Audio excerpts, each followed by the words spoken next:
Welcome back, everybody. This is Bruce again with some more of my thoughts from Tumortown. And today I'm just going to recant a little story that doesn't have any real meaning to much, but it just will never leave my mind. I had a friend named David, and he had a motorcycle.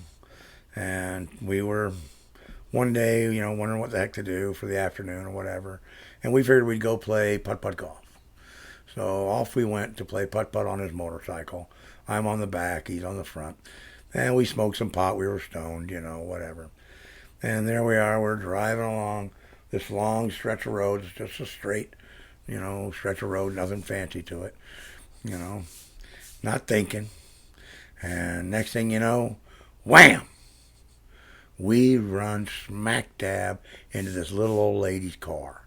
And it's one of them big old cars, big, monster heavy car of that period back in the 70s.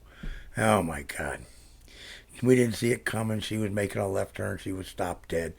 And the front tire of David's motorcycle just went right underneath her bumper and just lodged, and the bike just went like this.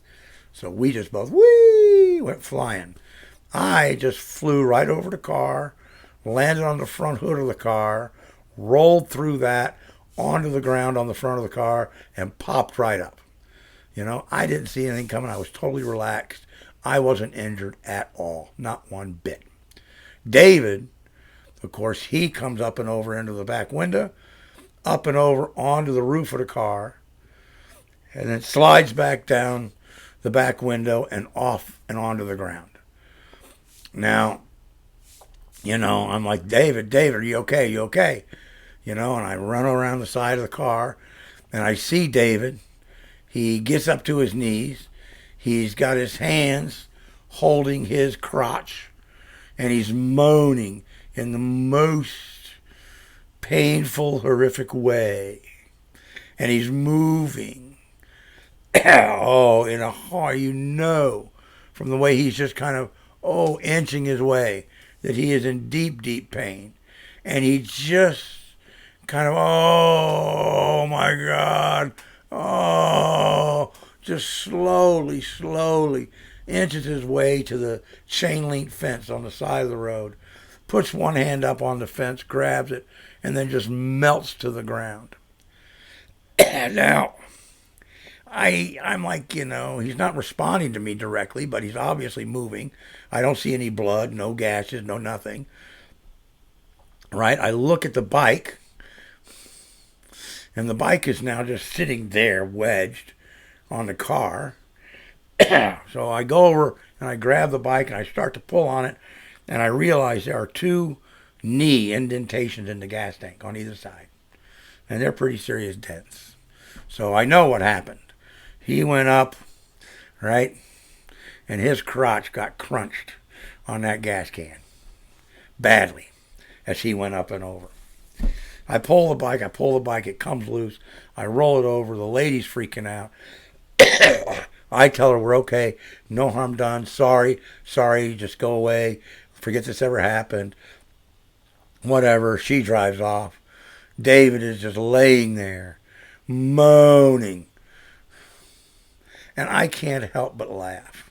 I know it's terrible to say, but I'm just looking at him, knowing what happened, and thinking in my mind, him walking there, grabbing that fence, and just melting to the ground. And I just can't help but laugh. And I'm just like, I'm so sorry, David. What can I do? We end up just sitting there on the ground together against that chain link fence for probably an hour, And he starts laughing about it at some point. And eventually he just says, you know what? God dog it. We came to play putt-putt. We're going to play putt-putt. We're going to go finish it. Will the bike run? I go over. I start the bike up. Yeah, bike's fine. Okay.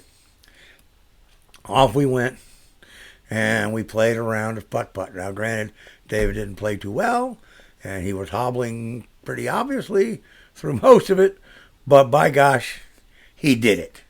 And we could have been seriously injured. We could have been killed. We could have been a lot of things. But somehow we came away from that without any serious injury. Nothing that lasted to hurt us. Just one of those amazing moments in life.